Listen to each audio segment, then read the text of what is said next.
By the time the sun touched the far ridge, the Apache woman had been tied to Silas Broom's hitch rail long enough for the dust to turn the blood on her lip the color of rust.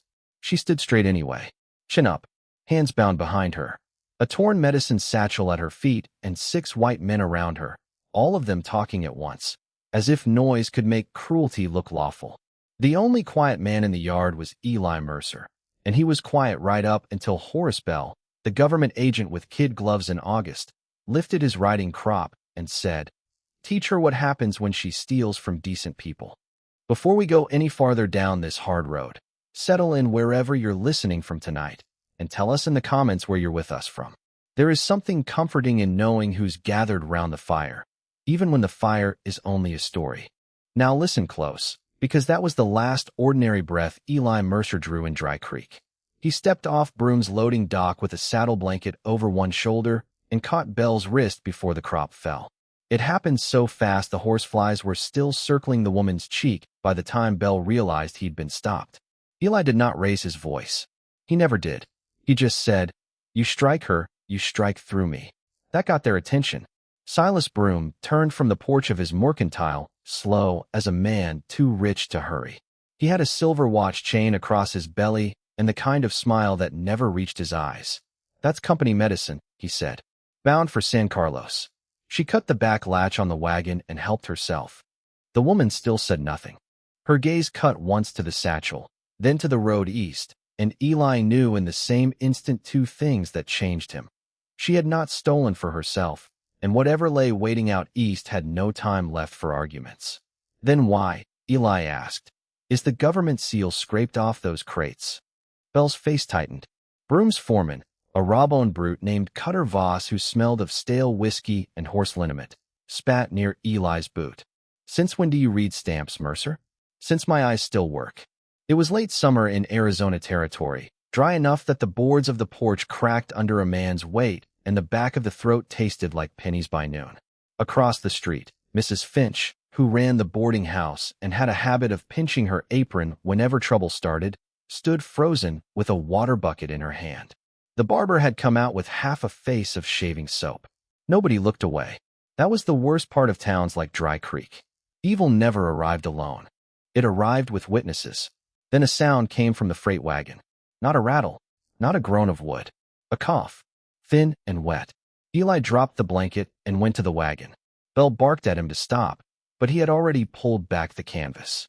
Inside, behind 2 broken sacks of flour and 4 medicine crates, lay a little Apache boy no older than 8. Fever had glazed his eyes. His breath came fast and shallow. One hand was clamped around an empty quinine bottle like he had meant to bring it home and failed. The yard went still. The woman shut her eyes just once. When she opened them again, there was nothing wild in them. Only fury. "He followed me," she said, voice rough from thirst. "I told him not to." Bell recovered first. "That child has no business here." "He has fever," Eli said. "So do half the people in that camp when they get to carrying on." The boy made a sound so small it might have been a kitten. Eli knew that sound. He had heard it once in a one-room shack north of Tucson while his own son burned from the inside out, and the nearest doctor was 2 days away. The memory hit him like a mule kick. His wife Mary kneeling by the bed, her hair stuck damp to her temple, saying, "He's so hot. Eli, please," and Eli saddling in the dark with hope already dying in his mouth. His boy had been named Caleb. He had died before sunrise. Eli turned back slowly. "Untie her." Broom laughed. "You paying for the medicine she stole?" Eli looked at the child, then at the bruises around the woman's wrists, then at the row of crates with their scraped seals and Bell's polished boots. He reached into his pocket, took out every dollar he had from 3 months on Broom's range, and set the crumpled bills on the porch rail. "There." Broom did not touch the money. "That covers the bottles. Not the horse she cut loose. Not the trouble. And it sure as hell doesn't cover her example." The woman lifted her face to Eli then, finally looking at him as if measuring whether he was another kind of danger. She had a healing cut at her jaw, dark braid hanging loose from one shoulder, and eyes so steady they made most men look childish. Not afraid, not asking, just waiting to see whether he meant what he had stepped into. Cutter Voss moved first, reaching for the rope at her wrist with one hand and his pistol with the other. "Out of the way, Mercer." Eli did not remember deciding. He only remembered the heat of the boy's forehead in his palm, the memory of Mary's voice, and the sick knowledge that decent men had been standing by too long. He caught Voss by the elbow, twisted, and sent him backward into the hitch rail, so hard the post shook. Voss hit the ground cursing. Belle shouted. Broom stepped off the porch. Somebody across the street screamed. Eli cut the woman's bonds with the knife from his boot, shoved the satchel into her hands, and said, "Take the boy." She did, quick as breath. She scooped the child against her chest and moved for the wagon team. But Belle swung the crop again and caught her shoulder. Eli hit Belle once. Open hand. Hard enough to send him sprawling into the dust with his gloves split at the palm. Broom went for his revolver. Then the mare nearest the wagon screamed. It was enough. Horses hated panic almost as much as Eli did. He was at the traces in a blink, talking low, fingers flying over buckles, and the team settled under his hands the way frightened things sometimes did when somebody finally knew what they were doing. The woman was already in the wagon bed with the boy and the satchel. Eli vaulted to the driver's board, snapped the lines, and the wagon lunged out of Dry Creek under a rain of curses and one wild shot that splintered the sign outside the barber shop. That was the point of no return. The east road broke into stone and scrub within a mile, and the sun climbed like an enemy. Eli drove until the town was gone behind heat shimmer, then cut south through a wash where mesquite clawed at the wheels. The woman stayed crouched over the boy with one hand at his throat, counting breaths. She spoke once, low and sharp. Left. There is a spring bed ahead. Dry on top. Deep enough to hide tracks. He looked back. You know this country. I know men who chase. He turned left. By noon they had the wagon hidden between red walls of rock and the team blown but quiet. Eli watered the horses first because that was how you kept all living things from coming apart. When he finally handed her the canteen, she drank once and passed it to the boy before taking a second swallow. Name? He asked. She watched him over the rim. White people call me Lena. And your people? That name is mine. Fair enough. I'm Eli. I know. There was something in the way she said it that made him look up. But the boy coughed again, and the moment passed into the heat. Lena mixed quinine with the last of the spring water in a tin cup and eased it between the child's teeth. Her hands were steady, even when his body shivered. Eli noticed then that the satchel held more than medicine. Folded papers, a ledger leaf, a bit of broken pencil wrapped in cloth. You can read? He asked. She gave him a flat look. Can you? He almost smiled. Almost. Enough. Then read this. She handed him the paper. Freight numbers, dates, government issue marks, quantities of beef, flour, coffee, quinine, blankets. The column marked delivered was written in Belle's hand. The column beside it, smaller and fainter, had been added later in pencil. Real numbers. Fewer crates. Missing sacks. Missing bottles. They are selling it off, Eli said. Yes. To Broom. Yes. How long? Long enough for children to know hunger by season. The words lodged in him like grit under skin. That boy's family. His mother buried 2 daughters in spring. Now him. Lena looked toward the canyon mouth. There are more sick. Old people too. Belle says the wagon was delayed. Belle lies with a clean collar. Eli folded the sheet. Why steal one satchel when you had proof enough to hang him? She gave the boy another sip. Hungry people cannot eat proof. They waited through the worst of the afternoon. Flies buzzed. The rock walls held heat like a stove. Somewhere high above, a hawk cried. When the boy's fever broke toward evening, Eli let himself breathe for the first time since town. Lena noticed. You have done this before. He took a long pull from the canteen and let the water sit cold in his mouth before swallowing. Not well enough. She said nothing more, but something in her gaze softened and then shut again, as if kindness were a door she no longer opened on the first knock. They traveled at dusk. Eli left the wagon in the wash and took 1 horse, 1 mule, and what supplies they could carry. Lena bound the boy against her back with a blanket and mounted bareback without asking permission, like she had been born moving with the shape of an animal beneath her. The horse, half wild under anyone else, quieted when she laid 2 fingers against his neck and spoke in a language Eli did not know. That, he said, is a useful trick. She looked ahead. So is knowing when to keep your mouth closed. They rode by moonlight through country that seemed empty until you noticed how alive it was. Night wind across stone, the smell of creosote after old heat, the rasp of leather, the far bark of a coyote. At one narrow pass, Eli dismounted and crouched in the sand. He ran his fingertips over a broken edge of print, a pebble knocked fresh, a bent stem of grass. How many? Lena asked. 5 riders. 2 hours behind us. Maybe less if Broom sends fresh mounts. Bell will send soldiers. Not yet. Men like Bell wait till other folks do the dirty part. She looked at him, then in the thin blue moonlight. You know men like Bell well. I know cowardice when it wears clean clothes. Just before dawn they reached the camp. It lay beyond a stand of cottonwoods near a dry bend where a little water still clung below the stones, shelters rising low against the pale ground, cooking smoke thin in the cold morning. It was not a war camp. It was a place of tired people doing their best not to die where someone else had told them to live. Eli saw old women bent over small fires, children with swollen bellies, 2 men mending tack by lantern light, a girl carrying a pail bigger than her arm's length. He also saw 3 rifles turned toward him before his horse had fully stopped. Lena slid down and handed off the boy before anyone could shout. Voices rose. One woman began to cry when she saw the child breathing. Another grabbed the medicine satchel and ran. The men with rifles did not lower them. An older man stepped forward from between the shelters. He was tall despite his years, hair braided with white through it, shoulders straight in a way that did not depend on youth.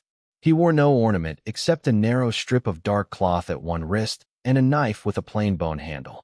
The others made room for him without being told, not because blood had entitled him, because the camp had chosen long ago whose voice it listened for when the world turned dangerous.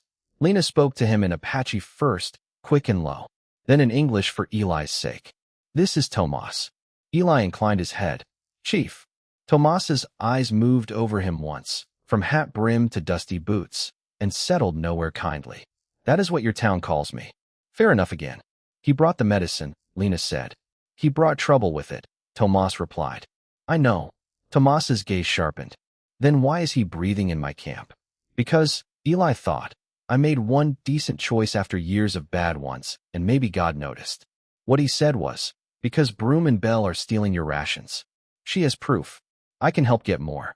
Tomas did not answer right away. He looked beyond Eli to the eastern ridge where the sun was lifting. White men always say they can help right before the ground gives way. Lena turned to the old man. I would have been whipped or worse without him. And now we may all be burned out because of him. There it was, plain and deserved. Eli could have ridden away then. Nobody in Dry Creek wanted him. Nobody in this camp trusted him. The easy path lay open like a gate. Take his horse. Cut west. Disappear into some other range, some other silence. Men had built whole lives out of less. Then a little girl came running with the empty quinine bottle clutched in both hands like treasure. She skidded to a stop beside Tomas and held it up. More? She asked in a hoarse whisper. No one answered. Eli looked at the camp. At the cook pots near empty. At a row of blankets where 2 shapes lay too still. At Lena, who had not slept, not begged, not once asked him for anything he did not already owe. The easy path stayed open. He shut it himself. I'll stay, he said. I'll testify. I'll show where Broom's been offloading the freight. I know his line shacks and his wagon trails. I know where Bell keeps the second books if he keeps them at all. If riders are coming, I'll help hold them off till you're clear. Tomas's expression did not change. Why? Eli could have lied. He was tired enough for it. Instead, he said the one truth that still burned clean. Because I know what it is to arrive too late with medicine in your hand. Silence stretched. Then Lena spoke, very softly, and it was the first line of hers Eli would remember for the rest of his life.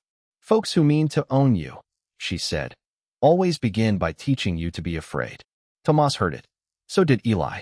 So did the old women by the fires. It sat in the morning air heavier than smoke. The day tightened around them.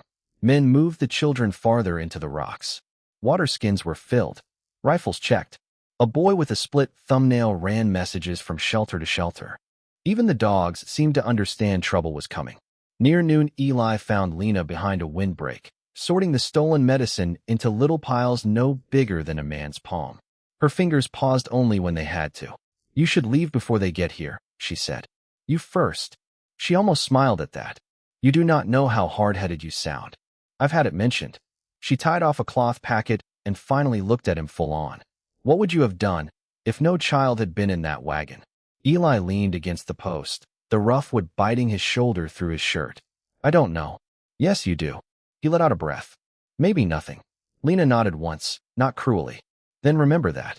Men do not become good by wishing to be. They become good by doing the thing they would rather run from. He felt that land. Hard and exact. If you're deep enough in this story by now, tell me what you would have done in her place. Would you have trusted a man from the town that had starved your people? Or would you have sent him back into the dust and let him keep his guilt for company? There are moments a life turns on, and most of them do not look grand when they arrive. The riders came an hour later. Eli heard them before the camp did. Not the hoofbeats. The crows lifting from the cottonwoods all at once. He was on the east rise with Tomas when the first horse broke over the ridge. Then 4 more. Then Bell's buckboard behind them with Broom seated upright beside the driver in a town coat too fine for the country. Sheriff Boyd Keller rode on the flank, thumb rubbing the edge of his badge the way he did whenever he wanted to be somewhere else. Broom pulled up out of rifle range and called down like a man announcing a church picnic. We've come for stolen government property and the men who assaulted respectable citizens. No one moved. Bell cupped his hands. Return the medicine and the woman, and we can keep this civil. Lena came up beside Eli with a rifle in her hands. Civil, she said, like the word had a smell. Tomas stepped to the front line. There are sick children here. Bell shrugged. Then you should not have encouraged theft. Eli had seen men damned before. Usually it happened slowly. In Bell it happened all at once. The sun on his clean spectacles, the neat line of his part, the thin patience in his mouth while children coughed behind the rocks. Broom pointed. There's Mercer. I want him too. Sheriff Keller finally spoke. Eli, come down. Don't make this worse. Eli answered without taking his eyes off Broom. Worse than starving kids and blaming them for taking back what's theirs. That stirred the line. 2 of Broom's riders shifted. One spat. Bell's face went pale under his dust. Then Cutter Voss, his arm in a sling from the hitch rail fall, shouted, He killed Deputy Pike on the road. Lena turned. That is a lie. But Eli knew at once what had happened. Pike had been with the chase party. If he was dead, Broom would use it. How? Eli said. Cutter grinned through broken teeth. Horse rolled him in the wash. But dead is dead. Broom lifted a paper. Warrants enough for me. The first shot came from Broom's side. Maybe by order, maybe by fear. It hit the rock above Eli's head and split the day open. After that, everything went fast. Men dropped behind stone. Rifles cracked. Dust burst from the ground. Horses screamed. Eli fired twice and saw one rider spin from the saddle. Lena was beside him, calm as winter, working the lever with brutal precision. Tomas did not waste bullets. Every shot of his made somebody think again. Bell flattened himself behind the buckboard wheel and shrank into the exact size of his soul. Then fire. Cutter had ridden wide and thrown a torch into the brush at the edge of camp. Dry grass caught like a secret meant to spread. Smoke rolled low. Children cried out from the rocks. Eli slid down the rise. Get the little ones west. Lena was already moving. The next minutes lived in flashes. Tomas carrying a coughing grandmother like she weighed no more than blankets. A mule breaking its tether and bolting through smoke. Sheriff Keller shouting for men to hold fire and being ignored by every greedy fool Broom had bought. Lena crossing open ground to drag a boy behind a boulder while bullets stitched dirt at her heels. Eli tackling Cutter off his horse and hitting the ground hard enough to lose breath, then coming up with a fist full of dust and fury. Cutter went for the knife at his belt. Eli caught his wrist. They rolled. Stone split skin. Smoke burned the lungs. Cutter hissed. You should have stayed paid, Mercer. Eli drove Cutter's hand into the rock until the knife dropped. You should have stayed human. A shot cracked close. Cutter jerked. Not dead. Just gone slack with pain. Eli looked up and saw Lena 30 yards away, rifle still raised, jaw set hard enough to break. Then the revelation came, right in the middle of the burning. Blue Canyon, she shouted over the smoke. I know you from Blue Canyon. The world narrowed. Eli's hands went cold. He had not heard those words spoken aloud in 6 years. Lena's eyes held his with terrible steadiness. You rode with the soldiers when my brother died. A burning branch fell between them. For one hideous second Eli could not move, because it was true. Back when Mary had been sick and money thin as paper, he had taken scout work from the army. He had told himself he was leading them to raiders. He had told himself a great many things. What he had led them to, in Blue Canyon, was a camp that had women in it, old men in it, boys too young to shave. He had left that work the next day and never spoken of it again. Some sins still knew your name, even if you never called theirs. Tomas turned at the words. So did half the camp. Broom saw the opening and smiled like a snake warming itself. Well now, he called. Looks like your stray cowboy ain't what he seemed. No one breathed. Eli could have denied it. Smoke would have hidden half his face. Chaos would have helped. Instead, he laid the rifle down on the ground in front of him and said to Tomas, to Lena, to every soul who had earned the truth more than he had earned comfort, I rode with them. I did not fire. I still led them there. There isn't a word I can use to make that smaller. Tomas's face turned to stone. Broom raised his revolver. That's touching. Kill him and hand over the woman. Lena moved first. She kicked Eli's dropped rifle back toward him. Confession later, she snapped. Live now. Then the ridge above them exploded. One of Broom's men had pushed too high on loose shale. Horse and rider came down together in a grinding slide, taking rock with them. The little avalanche tore through the edge of the fight, scattering men, smashing Bell's buckboard axle, sending the team wild. In the confusion, Lena ran for the ravine where the children had been taken. Eli grabbed Tomas's arm as the old man lifted his rifle toward Broom. Not that way, Eli said. Tomas nearly struck him. Then he saw what Eli saw. Bell scrambling for the ledger satchel that had spilled from the broken buckboard, the one Lena had hidden beneath the seat when the shooting started. Bell got one hand on it. Eli lunged. Broom fired. The shot tore through Eli's upper arm in a burst of hot iron, but he kept moving, drove shoulder first into Bell, and both men went over the edge of the wash. They hit water. Not much. Just a fast, stone-choked run left from old rains, but enough to take a bleeding man off his feet. Eli surfaced choking, Bell clawing at him. The satchel spun away in the current. Above, voices blurred through smoke and echo. Eli caught Bell by the collar and shoved him against the bank until the man's spectacles floated off and his courage went with them. Where are the books? Eli said. Bell sputtered. Eli shoved him under once. Just once. When Bell came up gagging, he pointed downstream with a shaking hand. Line shack, he coughed. South pasture. Under the stove. Eli let him go. Bell sprawled in the shallows, crying and retching, too frightened now even to crawl. By the time Eli clawed his way up the bank, the fight had broken apart into pockets. Broom's hired men were pulling back. The fire had been cut from the shelters. Lena had the children moving west. Tomas stood over Cutter Voss with the rifle at his throat and enough sorrow in his face to drown a kingdom. Broom's riding south, Eli said through clenched teeth, pressing one hand to his wounded arm. Bell keeps the books in the line shack. Tomas looked at the blood soaking Eli's sleeve. You may die before the next mile. Then I'll die useful. It was nearly dark before Lena found him in the old line shack south of Broom's pasture, half conscious against the wall with the iron stove pulled from place and ledgers scattered around his boots. He had tracked the horse sign by lantern light, found the hidden compartment, and lost enough blood doing it that the room tilted when he tried to stand. She closed the door with her heel and crossed to him fast. You stubborn fool. Been mentioned, he murmured. She tore his shirt sleeve open with her knife. The bullet had gone through. That was the only mercy in it. She boiled water in a blackened pot, cleaned the wound while he bit down on a strap, and packed it with crushed herb from a pouch at her belt that smelled bitter and clean. Outside, wind rubbed the cottonwoods together with a dry whisper. Inside, the lamplight made the rough boards look almost warm. For a long time neither of them spoke. Then Lena sat back on her heels and said, My brother was 17 at Blue Canyon. Eli shut his eyes. He was not a warrior yet. He whittled toys for children because his hands were patient. He died with one still in his pocket. Her voice did not break. It was past breaking. I knew you the morning in Dry Creek. Not by your face. By the knot you tie on a canteen strap. You tied it that way then, too. Eli stared at the floorboards. You should have left me tied to that porch. Yes, she said. Maybe I should. The lamp crackled. Somewhere in the dark a horse stamped. He forced himself to meet her eyes. I took that scout job for money. Mary was sick. Caleb too.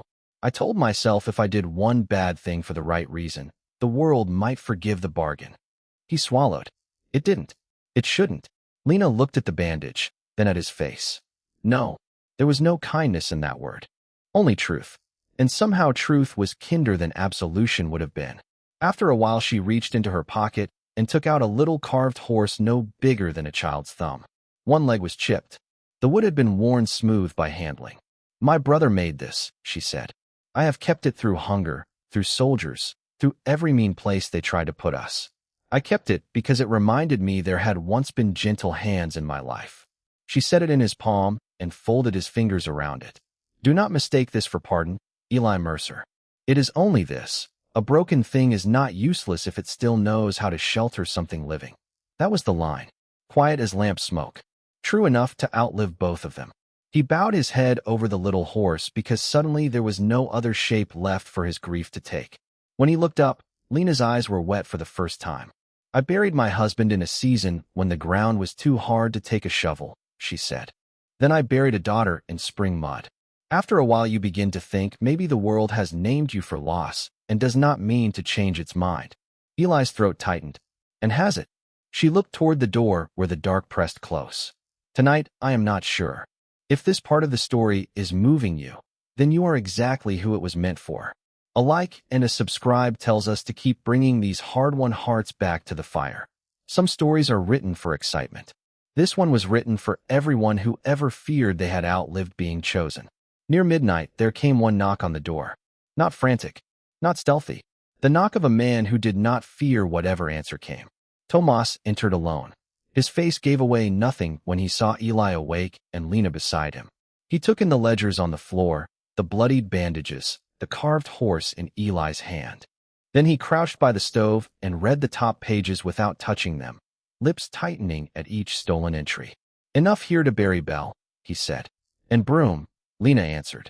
If Dry Creek wants the truth. Tomas sat back. Firelight found the white in his braid. My people want Broom dead. Eli could not argue with that. Tomas looked at him a long while. At Blue Canyon, he said finally, I wanted every white scout in Arizona dead. Then I got older. Age does not make grief smaller. It only teaches it patience. He turned to Lena. If I kill Broom in the dark, men like Belle will call it savagery and bury the books. If we carry these into town in daylight, the same men must either deny their own eyes or choke on what they have done. That town will turn on us, Eli said. Yes, Tomas replied, unless they are given someone they cannot look away from. He stood. At dawn we go together. Dry Creek had never seen anything like the sight that came over the east rise the next morning. Not a war party, not a raid. Tomas led a line of old men, women, children, and the sick wrapped in blankets on borrowed mules. Lena rode beside him with the ledger satchel slung across her chest. Eli came on Tomas's spare horse, pale from blood loss, arm bound tight, hat low over his eyes. Behind them trailed 2 wagons loaded not with weapons, but with the proof of hunger. Empty flour sacks stamped U.S. issue, split medicine crates, blankets too few for the bodies that should have had them. It was Sunday. The town was gathering at the churchyard when they arrived. Mrs. Finch dropped her pie pan. The barber came out without his coat. Sheriff Keller went still under the cottonwood by the well. Broom stepped from the mercantile porch, and for the first time since anyone in Dry Creek had known him, his smile failed him. Belle tried to run. Lena called after him, voice clear enough to carry to the church door. Do not worry, Mr. Bell. I brought your handwriting. People turned. It happened in the center of town because Tomas had chosen the sun over the shadows. Eli dismounted slow, every muscle trembling, and walked straight to the wagon ruts still dried in Broom's yard from the last freight unload. He crouched despite the pain, pressed his fingertips to the iron-edged grooves, then pointed toward the south lane. Sheriff, he said, follow those. South pasture line shack. Under the stove. Second books. Keller hesitated. Then Mrs. Finch, of all people, stepped out from the crowd with flowers still on her hands. My sister lost a boy last winter waiting on Belle's tonic, she said. You'll ride that trail, or I'll tell every woman in this town what kind of sheriff needs asking twice. That did it. Keller took 3 men and rode. While they were gone, Lena mounted the church steps. The same woman who had stood bound to a hitch rail now stood above every face that had watched and done nothing. She opened the ledger to the marked pages and read. She read dates, quantities, missing quinine, missing beef, missing flour, She read Belle's own receipts signed against shipments that had never reached the reservation in full. She read Broom's purchases under false names. She read the week's children had gone without coffee for old people and blankets for the fever tents. Her voice never shook. By the time she finished, silence had fallen so heavy you could hear a fly trapped against the church window. Broom laughed then, too loud and too late. So a savage woman can recite numbers. That doesn't prove theft. Eli stepped forward. No, you're Stovewell. As if the story had waited for its moment, Sheriff Keller came back at a gallop with the books in hand and Belle tied to the saddle horn. Keller did not look at Broom when he dismounted. He went straight to the church steps, handed the ledgers to Lena, and said, "Read page 14. She did. The names were there. Belle, Broom, Cutter Voss. Freight sold twice. Government stock rebranded. Medicines shorted. One note in Broom's own hand. Let them blame raiders." A sound went through the crowd like the first wind before a storm. Not surprise. Recognition.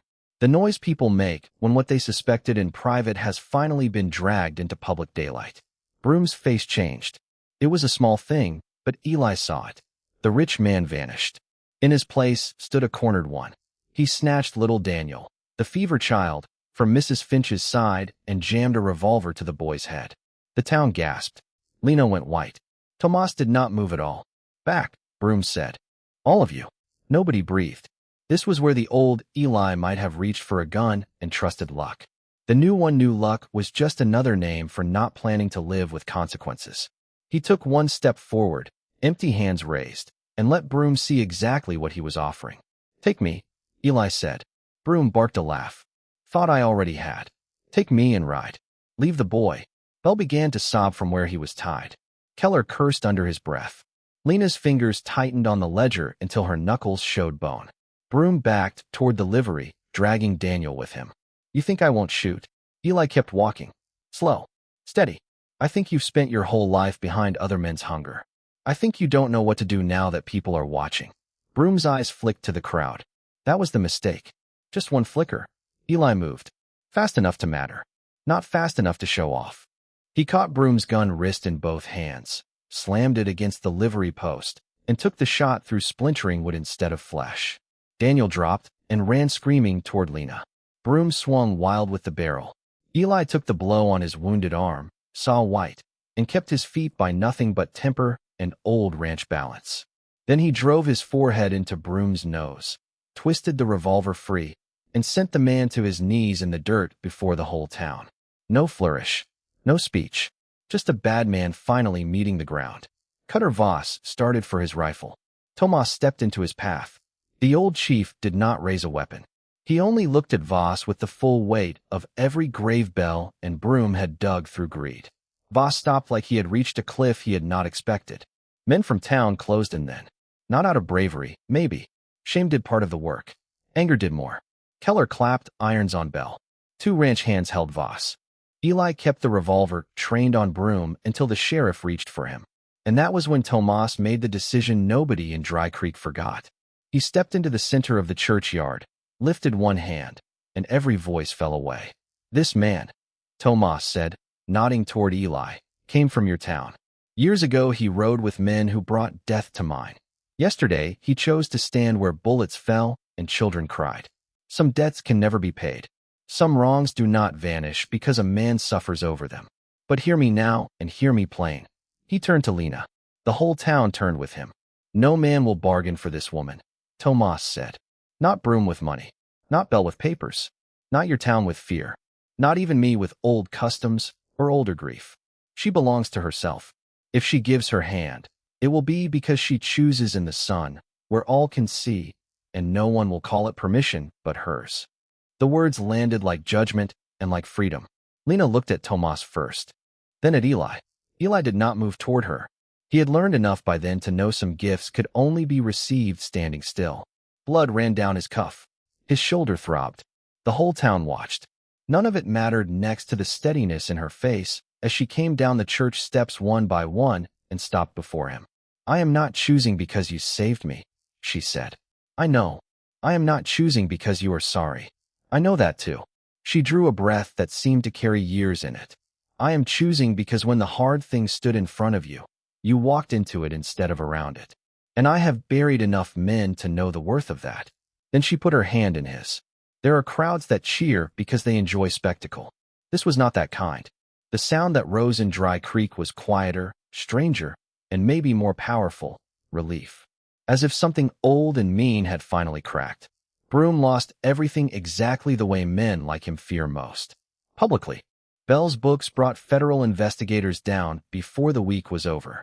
Broom's land was seized under fraud claims and debt. Bell went to prison with his gloves gone and his name ruined, clear to Tucson. Cutter Voss turned witness when he learned Broom would not save him. Sheriff Keller, late to courage but not useless in the end, testified to the false warrants and the missing freight. The South pasture, the lined shack, the hidden stores, the rebranded cattle, all of it came into the light. What belonged to the reservation was returned where the law allowed returning and repaid where it did not. More important than that, the town could never again pretend ignorance had been innocence. Mrs. Finch saw to that. She took to standing on her porch each evening naming, to anyone who would listen, exactly what silence had cost. Eli did not ask Lena to leave with him. There was no with for him except the one she offered. So he stayed near the camp, then in it.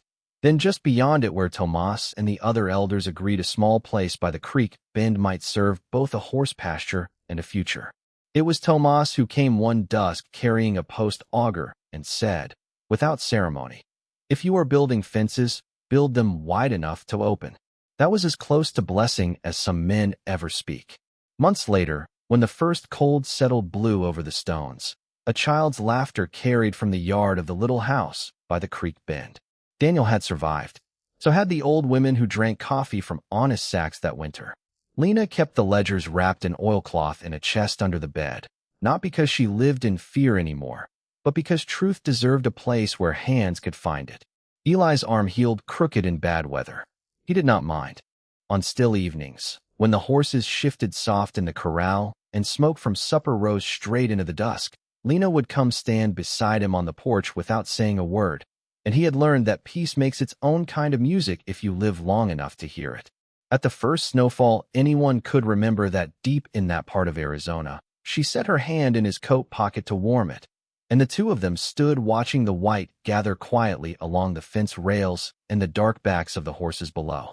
Next time, we'll tell the story of a deaf woman sent to a remote ranch because her family was ashamed of her, and the blind horse breeder who recognized her courage before anyone else learned how.